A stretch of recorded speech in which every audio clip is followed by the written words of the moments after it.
بسم اللہ الرحمن الرحیم۔ شروع اللہ کے نام سے جو بڑا مہربان نہایت رحم کرنے والا۔ Welcome to golden words. اگر آپ چاہتے ہیں نا زندگی میں سکون ہو تو حقیقتوں کا سامنا کرنا سیکھیں۔ آپ جو ہیں وہ رہنا سیکھیں، جو آپ نہیں ہیں وہ بننے کی کوشش نہ کریں۔ حقیقت کا سامنا کرو گے تو زندگی اطمینان میں آ جائے۔ ہم نے نا بہانے بنا لیے ہیں، ہیلے بنا لیے ہیں، جھوٹ کے سہارے اپنے آپ کو اونچا کر لیا۔ ایک آدمی سے کہا جاتا ہے تو رشوت نہ لے، تو کہتا ہے میں غریبوں سے نہیں لیتا۔ تو میرا سوال یہ ہے کہ امیروں کا حساب لینے کی اللہ نے تیری ڈیوٹی لگائی ہے، تیرے ذمہ لگایا ہے کہ تو امیروں کا حساب کر، تمہیں کیا ضرورت پڑی ہے؟ ہم نا بہانہ کرتے ہیں، رشوت لینے والے کا الگ بہانہ ہے اور سفارش والے کا الگ بہانہ ہے۔ حقیقت کا سامنا کریں، حقیقت کا۔ جو میرے ذمہ داریاں ہیں وہ میں نے پوری کرنی، جو آپ کی ذمہ داریاں ہیں وہ آپ جان نہ چھڑائیں، حقیقت پسند بنیں۔ میرے رسول کریم، پھر پڑھیے درود شریف صلی اللہ تعالی علیہ وسلم۔ حضور صلی اللہ علیہ وسلم نے فرمایا کہ میری بیٹی سیدہ فاطمہ الزہرا رضی اللہ تعالی عنہا صرف جنتی نہیں، جنتی عورتوں کی سردار ہے۔ لیکن حضور نے یہ بھی فرمایا کہ فاطمہ یہ خیال رکھنا، اگر اللہ نے حساب پوچھا تو حساب تم نے خود دینا ہے۔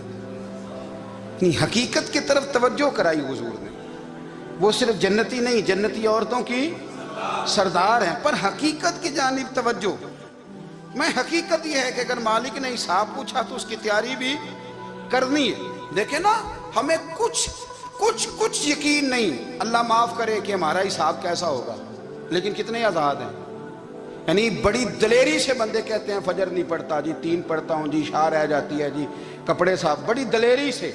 اور سیدہ فاطمہ الزہرا نے ساری رات مصلی باز رکھا ہے، حالانکہ انہیں یقین تھا کہ رب مجھے بغیر حساب کتاب جنت دے گا۔ حقیقت کا سامنا کریں، جو حقوق آپ کے ہیں وہ آپ نے ادا کرنے ہیں، جو ذمہ داریاں ہیں وہ ذمہ داریاں ہیں۔ دیکھیں نا، حضرت موسیٰ کلیم اللہ علیہ السلام کے پاس اسرائیل روح نکالنے آئے تو حضرت موسیٰ نے تھپڑ مارا، آنکھ نکال دی، واپس گئے۔ اللہ انہوں نے تو جلال فرمایا ہے، کہا موسیٰ علیہ السلام سے کہیے بیل کی پشت پر ہاتھ رکھیں، جتنے بال ان کے دستے مبارک کے نیچے آئیں گے اتنے 1000 سال ان کی عمر بڑھا دی جائے گی۔ یعنی میرے کان میں کوئی بتا دے کہ جناب 60 سال بڑھ گئی، کیا آپ کے کان میں کوئی کہہ دے تو خوشی ہوتی ہے کہ نہیں؟ لیکن یہ حقیقت پسندی نہیں، اس لیے کہ 60 بھی گزر جائیں گے، 70 بھی، یہ حقیقت نہیں۔ حضرت موسیٰ کلیم، چلے میں مثال دیتا ہوں، سمجھ لے 10 بال، حالانکہ بہت زیادہ آتے ہوں گے، 10 بال اگر حضرت موسیٰ کے ہاتھ کے نیچے آئے تو 10,000 سال تو عمر بڑھ گئی نا۔ 10 یعنی 10 سال نہیں، 10 100 نہیں، 10 بہت زیادہ تھی نا۔ تو حضرت موسیٰ کلیم اللہ علیہ السلام سے آ کے عرض کیا گیا، حضور بیل کی پشت پر ہاتھ رکھیں، جتنے آپ کے ہاتھ کے نیچے بال آئیں گے اتنے 1000 سال عمر بڑھ جائے گی۔ تو حضرت موسیٰ نے حقیقت پسندی والی بات کی، فرمایا پھر کیا ہوگا؟ 10,000 سال کے بعد پھر کیا ہوگا؟ کہا حضور جانا تو پھر بھی ہے، فرمایا پھر ابھی چلتے ہیں۔ اگر جانا ہے نا، جانا ہے تو پھر، اگر جانا ہے تو پھر ابھی۔ اور سجنوں، اگر نماز پڑھنی ہے تو ابھی کیوں نہیں؟ اگر داڑھی رکھنی ہے تو پھر رمضان کا انتظار کیوں کریں، ابھی کیوں نہیں؟ اگر سچ بولنا ہے تو پھر، اگر رزق حلال کھانا ہے تو پھر انتظار کا ہے گا۔ حقیقت ہوتی ہے، بہانہ ہوتا ہے، حقیقت چھپ نہیں سکتی بناوٹ کے اصولوں سے، کیونکہ خوشبو آ نہیں سکتی کبھی کاغذ کے پھولوں سے۔ یہ بات یاد رکھیں، اگر جانا ہے تو حضرت کلیم فرمانے لگے پھر 10,000 سال کے بعد بھی جانا ہے تو آج بھی۔ ہمیں بے قراری زندگی میں اس لیے کہ ہم حقیقت پسند نہیں، ہم بہانوں میں، ہم ہواؤں میں جیتے ہیں، ہواؤں میں، خیالات میں زندگی گزارتے ہیں۔ بڑا ٹائم پڑا ہے، مثلاً کتنا میرے رسول کریم صلی اللہ تعالیٰ علیہ وآلہ وسلم نے ایک دن صحابہ سے فرمایا تمہیں حیا نہیں آتی؟ حضور کیا ہوا؟ فرمایا وہ والے مکان بناتے ہو جن میں تم رہ نہیں سکتے، وہ والا مال جمع کرتے ہو جو کھا نہیں سکتے، حیا نہیں آتی؟ عرض کی حضور حکم کریں، تو محبوب فرمانے لگے جوتے کا ایک تسمہ بند کرتا ہوں تو سوچتا ہوں دوسرا بند کرنے سے پہلے موت آ جائے گی، ایک سانس اندر جاتی ہے تو دوسرا آنے سے پہلے میں یاد کرتا ہوں کہ مجھے دنیا سے جانا ہے۔ تمہیں حیا نہیں آتی؟ وہ مکان بناتے ہو جن میں رہ ہی نہیں سکتے، وہ مال جمع کرتے ہو جو کھا، حقیقت پسند نہیں بھائی ہم۔ بہت سارے لوگ ہیں بڑی باتیں سناتے ہیں، بڑی، میں کہتا ہوں اصل میں نا زیادہ باتیں سنا کے نا بیچارہ اپنے آپ کو مطمئن کرنا چاہتا، اصل بات یہ ہے کہ اندر سے نا ہلا ہوا ہے، کچھ بھی نہیں، بڑا زیادہ ہنستا ہے اور مجھے لگتا ہے کہ کوئی گہرا زخم چھپا رہا ہے۔ اس لیے ملمہ سازی، حقیقت پسند بنو، حقیقت پسند۔ یاد رکھنا من ترک صلاۃ متعمدا فقد کفر، میرے رسول نے حقیقت بیان کی، فرمایا جس نے ایک نماز بھی جان بوجھ کے چھوڑی اس نے رب کے رب ہونے کا انکار کیا، اس نے کفران نعمت کیا، یہ حقیقت ہے۔ کوئی کلیریفیکیشن نہیں، کوئی وضاحت نہیں۔ جو نماز نہیں پڑھتا جھوٹ بولتا ہے، غلط بیانی کرتا ہے، جو شخص رزق حرام کما کے کہتا ہے کہ اس کے بغیر گزارا نہیں چلتا، وہ جھوٹ بولتا ہے، اس لیے کہ رب فرماتا ہے جب تجھے پیدا کیا ہے تو تیرا رزق میرے ذمہ ہے۔ اللہ فرماتا ہے کہ لا یکلف اللہ نفسا الا وسعہا، میں کسی پر وہ بوجھ نہیں ڈالتا جو اٹھا نہ سکے۔ نماز فرض کیا اس کا مطلب ہے ہم پڑھنے کے قابل ہیں، اس نے ہمارے ذمہ داریاں لگائی ہیں تو مطلب یہ ہے کہ ہم ذمہ داریاں ادا کرنے کے قابل ہیں، ورنہ وہ کہتا ہے میں وہ بوجھ ڈالتا ہی نہیں جو تجھ سے اٹھایا نہ جائے۔ اگر چاہتے ہو کہ زندگی میں اطمینان ملے تو خدا را حقیقت پسند والی زندگی گزارو۔ یہ فضاؤں میں زندہ رہنا، ہواؤں میں، اللہ بڑا معاف کرنے والا ہے، اللہ بڑا کریم ہے، معاف کر دے گا، تو بھئی یہ بات صحابہ کو بھی پتا تھی، یہ اہل بیت کو بھی خبر تھی، تو وہ تو ایک ایک بات کا لحاظ کرتے تھے۔ یہ غوث اعظم کو بھی پتا تھی، یہ ان کے والد کو بھی پتا تھی، جنہوں نے کسی کا ایک سیب کھا لیا تھا تو 12 سال اس کے گھر میں نوکری کرتے رہے، انہیں نہیں پتا تھا اللہ بڑا کریم ہے، معاف کر دے گا، ایک سیب ہی ہے نا۔ تو حقیقت پسندی آپ کو سکون دے گی، اور اگر آپ نے اپنے آپ کو غیر مطمئن کیا ہوا ہے، بات کچھ اور ہے، اور آپ نے اپنے آپ کو ڈال کسی اور طرف لیا ہے، تو پھر آپ کو سکون مل سکتا؟ سکون حقیقت پسندی میں، اصل میں سکون ہوتا ہے، اداکاری میں سکون نہیں ہوتا۔ تیسری بات سنیں، اگر آپ چاہتے ہیں زندگی میں مطمئن رہیں تو دنیا داروں سے امیدیں توڑ دیں، اللہ اور اس کے رسول سے امید وابستہ کریں، اولیاء اللہ سے امیدیں وابستہ کریں، صحابہ اور اہل بیت سے امیدیں، اللہ اور اللہ والوں سے امیدیں، دنیا داروں سے امیدیں۔ آپ کو پتہ ہے دنیا دار کی تباہی کب ہوتی ہے؟ جب انہیں خوش آمدی مل جاتا ہے۔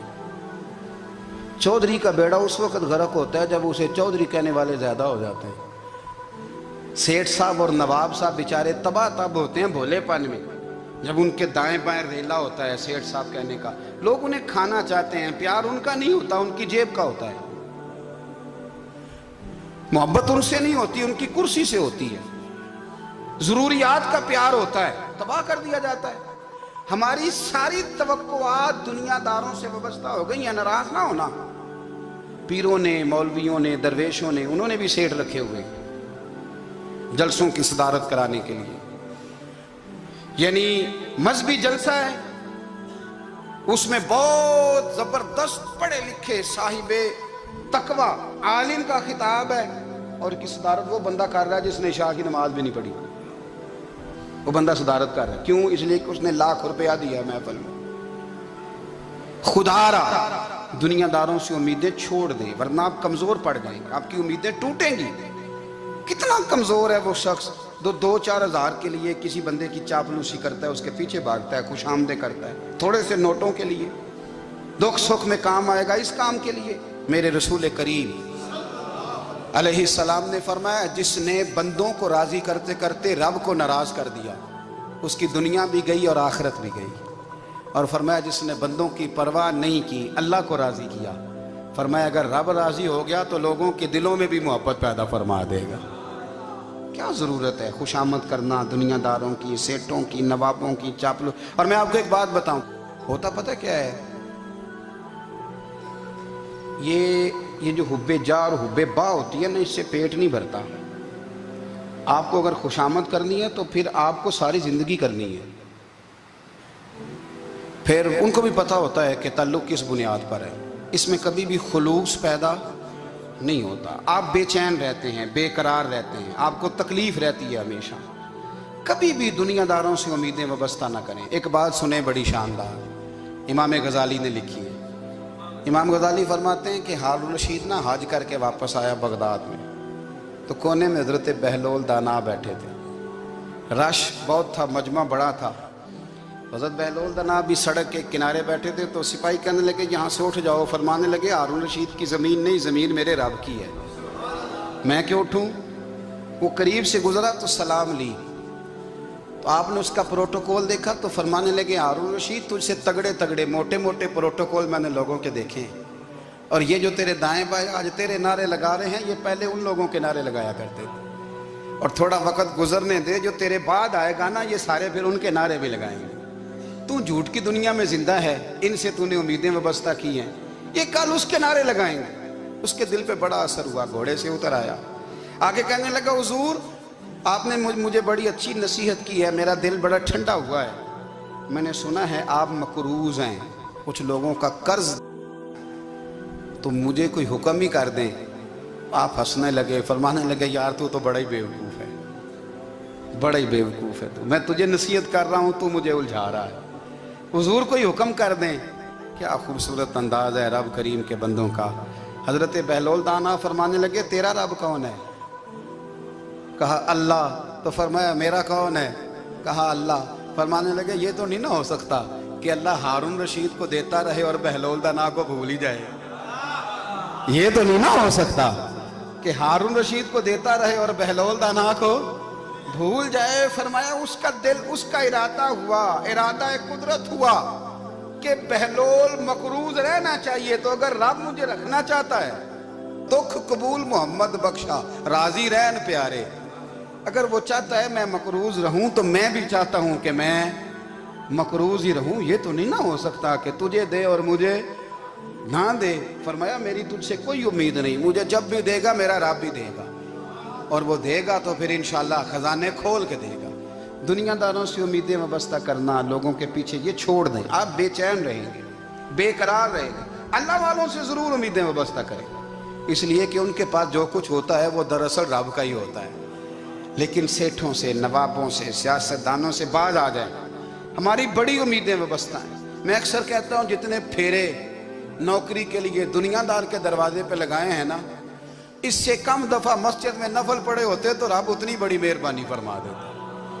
تیسری بات یہ یاد رکھیں، اگر سکون لینا چاہتے ہیں نا، اگر سکون لینا چاہتے ہو نا، تو لوگوں کو ڈسکس کرنا بند کر دو۔ کس کو اللہ نے کتنے پیسے دیے ہیں وہ جانے اور اللہ جانے، کس کو اللہ نے کتنی گاڑیاں دی ہیں وہ جانے، اور لوگوں کو ڈسکس کرنا جی۔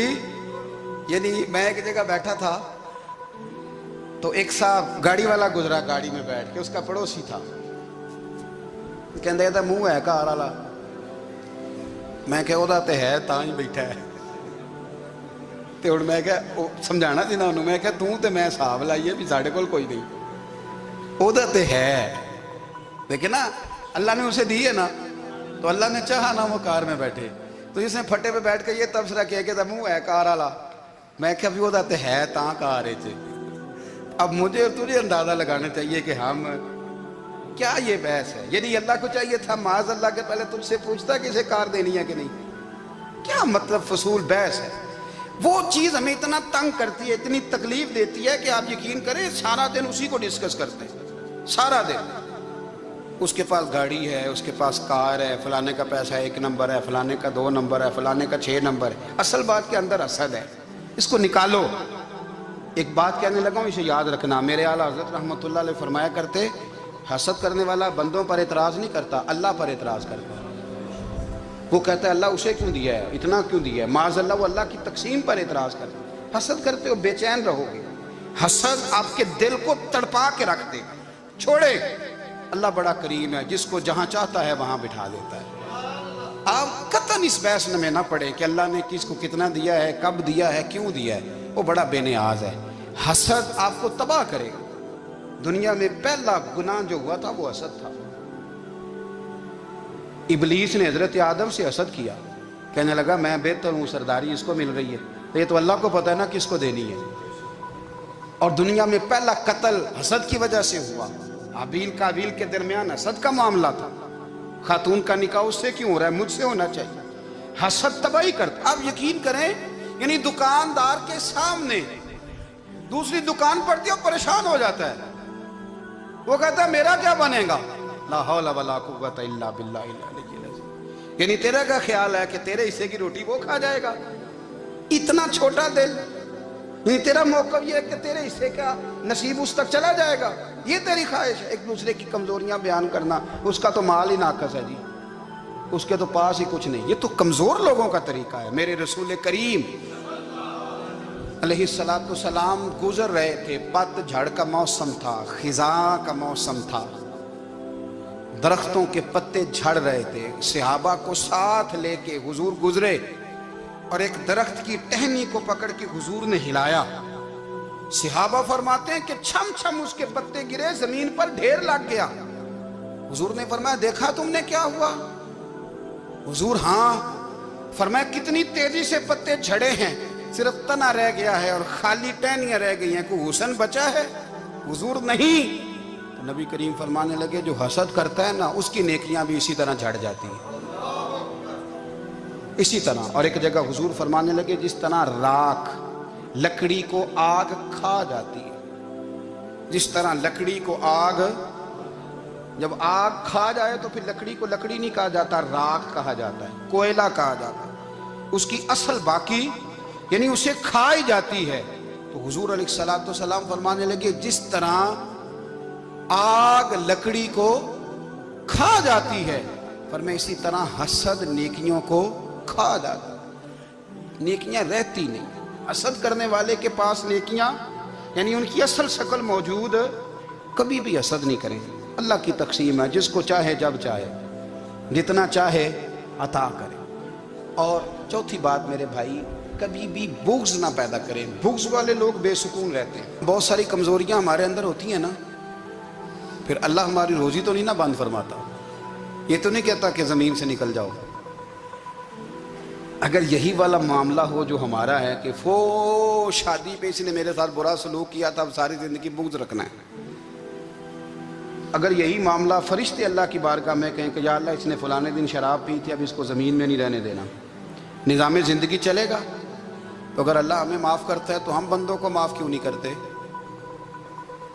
آپ یقین کریں، اتنی لمبی عداوتیں، اتنا لمبا حسد، اتنا لمبا بغض، اتنا لمبا۔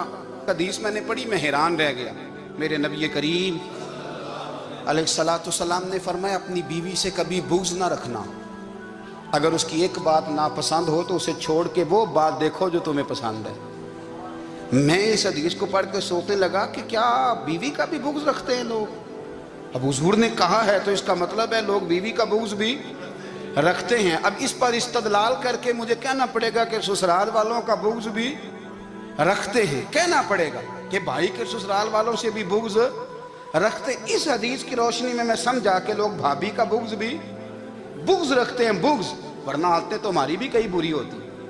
اگر عادات ایک وجہ بنے اختلاف کی تو عادتیں تو ہماری بھی کئی بری ہیں، لیکن ہم اپنی بری عادتوں سمیت اپنے آپ سے پیار کرتے ہیں، اور سامنے والے کی ایک بھی عادت بری ہو تو اس سے بغض رکھتے ہیں۔ بغض نہ پیدا کریں۔ میرے نبی پاک علیہ السلام نے فرمایا کچھ چیزیں تمہارے دین کو مونڈ ڈالیں گی، تباہ کر دیں گی، کاٹ دیں گی۔ حضور کون سی؟ فرمایا حسد، تکبر اور بغض، یہ تمہارے دین کو تباہ کر دیں۔ ہم بے چین اس لیے ہیں کہ ہم نے بہت سارے لوگوں کا بغض پالا ہوا ہے، اور ہر فیلڈ میں سیاستدان نے سیاستدان کا، ذاتیات پر اتر کے بات کرتے ہیں، معزز ترین لوگ، تاجر نے تاجر کا، اللہ ماشاءاللہ بعض جگہ پہ اہل علم بھی ایک دوسرے سے عداوت رکھتے ہیں۔ خدا را دل رب کریم کے آنے کا ٹھکانہ ہے، یہ صاف ہوگا تو اس میں رب رسول کے جلوے ہوگا، اگر اس میں عداوت ہو، اس میں بغض ہو، اس میں کینہ ہو، نفاق، سنیں میرے رسول کریم حضرت ابوبکر صدیق رضی اللہ تعالیٰ عنہ کہتے ہیں میں رو ہی پڑا۔ مکہ فتح ہوا نا،